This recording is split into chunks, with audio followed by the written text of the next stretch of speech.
আসসালামু আলাইকুম রহমতুল্লাহি ওয়া বারাকাতুহু। আলহামদুলিল্লাহ, আজকে আমি আপনাদেরকে কদরের রাতের কিছু ছোট আমল সম্বন্ধে বলবো ইনশাআল্লাহ। এই কদরের রাতেই আমাদের পবিত্র গ্রন্থ কোরআনুল কারীম, কোরআন মাজিদ নাজিল হয়েছে। এই কদরের রাতেই আল্লাহ তাআলা একদম প্রথম আসমানে চলে আসেন বান্দার মনের ইচ্ছা পূরণ করার জন্য। যে যে এই রমাদান মাস পেল কিন্তু পূর্বের গুনাহকে ক্ষমা করাইতে পারলো না, তার মতো হতভাগা আর কেউ থাকলো না আমাদের।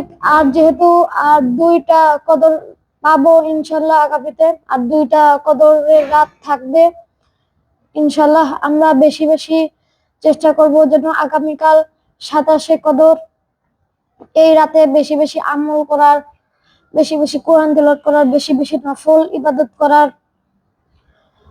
আমি আল্লাহর কাছে দোয়া করি যেন আল্লাহ তাআলা আমাদের সবাইকে বেশি বেশি আমল করার, বেশি বেশি দান সদকা করার, বেশি বেশি নফল ইবাদত করার তৌফিক দান করুন, আমিন।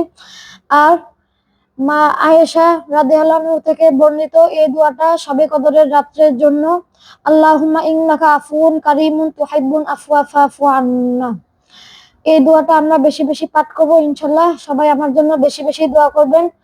আসসালামু আলাইকুম ওয়া রাহমাতুল্লাহি ওয়া বারাকাতুহু।